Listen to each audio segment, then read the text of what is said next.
So I went to undergrad at Madison. Straight from there, I went to the Marines. 2006, I was commissioned. Went to officer candidate school, then the basic school, and then what's called your MOS school, which is your job. For me, that was infantry officer course. That was all in Quantico, Virginia, about 20 miles south of Washington, D.C. From there, I went out to California. I was in what's called the operational forces. Did 2 deployments with the 2nd Battalion, 4th Marines, and then from there came up here to Minneapolis and did 3 years. And then what made you decide to join? Yeah, so civic service is kind of the underlying thing, and that's founded in a belief that I think everyone should do something to help out the country. I think we've got a pretty good deal here going, and it only continues to go that way if everybody pitches in. That said, I think there's a lot of different ways to serve your country or to, I guess, to help move that forward. For me, the mindset, the mission, the background, best melded with that of the Marine Corps. But if somebody chooses, as an example, for the Peace Corps, then great. Is it difficult to transition into a different routine? Yeah, so I went to officer candidate school, a 10-week course in Quantico, Virginia, and for me and what I learned, it was dealing with uncertainty. So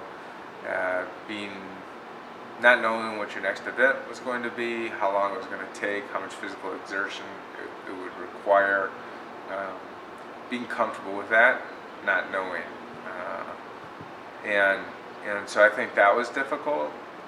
You know, some of the physical stuff is difficult, but eventually you get over it, and you prepare for it, quite honestly. So, you know, there's an initial shock and awe. I could say the first week or 2 even. But once you get over that, it becomes very, in some ways it's almost comical if you can kind of keep up with, you start to understand how you're evaluated and how things are, and you're so insular too, so it's, you don't have a lot of outside sources, whether it's news or anything along those lines, affecting you, so it's, you know, your own little community. You know, I'll say what's unique and probably not always understood about, in particular about Marine Officer Candidate School, is one is you can leave. So there's what's called drop-on request. So while you're there, you can say thanks but no thanks. I've had enough, and just go home and you're done. You're finished. That's it. So there's that piece, and then the other piece is that there's what's called liberty, which is like your ability to leave.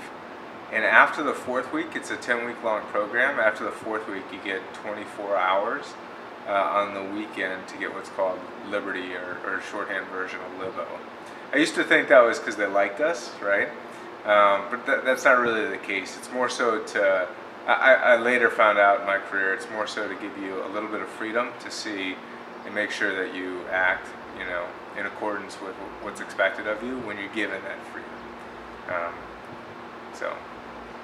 Was it difficult to transition it, like, from training to like being deployed? No, because I think our training is pretty good. I think the training is set up pretty well to bring you as close to that edge as possible, so that you can understand what your body and mind will go through when you are deployed. There are certain things that you can't ever replicate, but if you can replicate just about everything else, then that only leaves 1 or 2 new factors to deal with, to negotiate with when we're deployed. So, what's something they can't prepare you for in like training? Yeah, what's something they can't?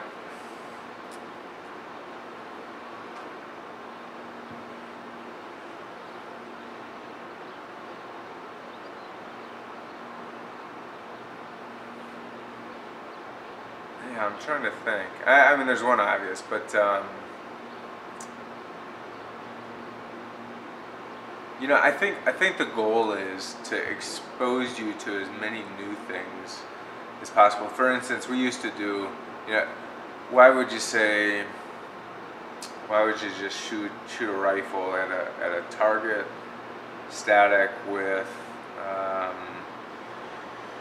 no adverse conditions, right? Like my thing was always, how would you do 15 push-ups, run up that hill twice, and then get back down and pick up that rifle and see if you're still as accurate as you would have been if you were just laying there. And so the lesson learned there is, why don't you undergo some of the circumstances that might be a factor in the future, so that when you have to put all this stuff together, then maybe only one or two things is new that you have to deal with. What was it like on the boat? Yeah, so boat life is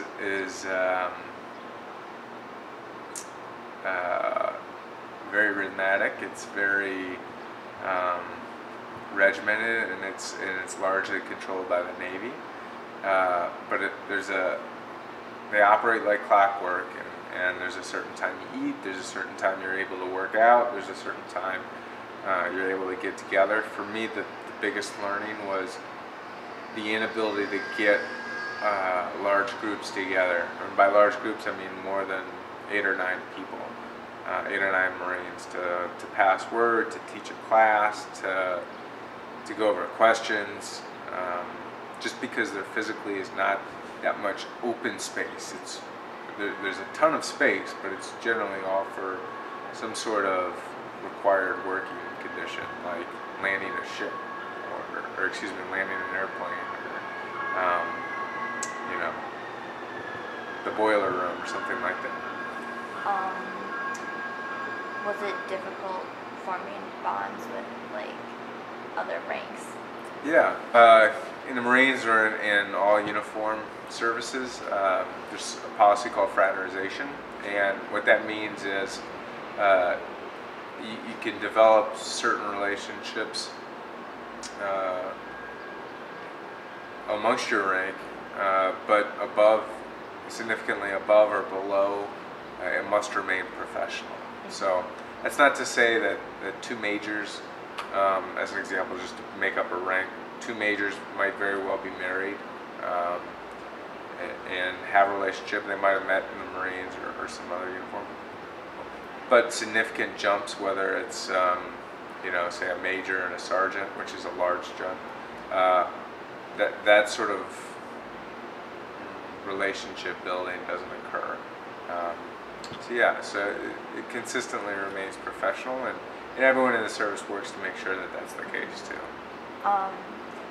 What happens if someone is moved up, like at a different rank, and then they already have this like bond or friendship with someone, but they have to act professional? Yeah, usually it's +1 or -1, kind of that.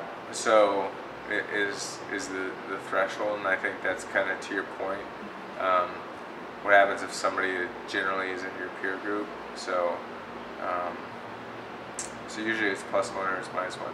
It's the bigger jumps in between ranks that are more, I guess, watched over in terms of this. What I'm referring to is this fraternization policy. What was your relationship with other people with different cultures and stuff? Like, how did they view you guys?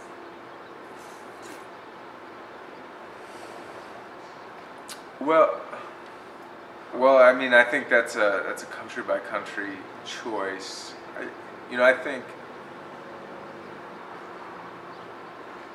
I think as an example, there are some countries. Let's see here how I say this. There are some countries like Gulf states. For instance, we did a large exercise in the UAE, the United Arab Emirates, and they grew their military capacity very quickly as a result of a number of things.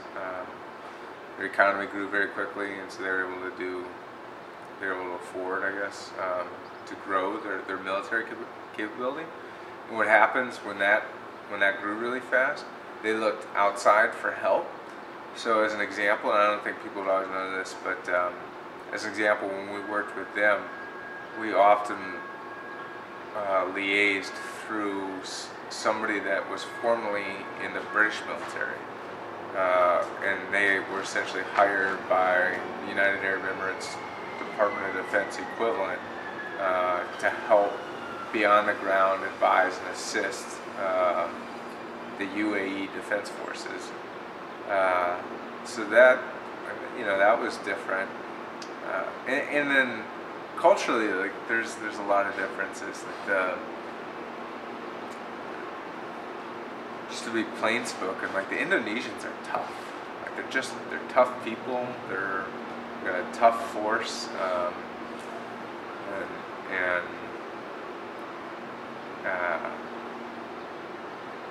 so that's fun to be around. In the sense of, it's fun to see that somebody's focused hard and they're willing to put in the effort and do the hard work. That's not always the case with every country or every unit or even every unit in the U.S.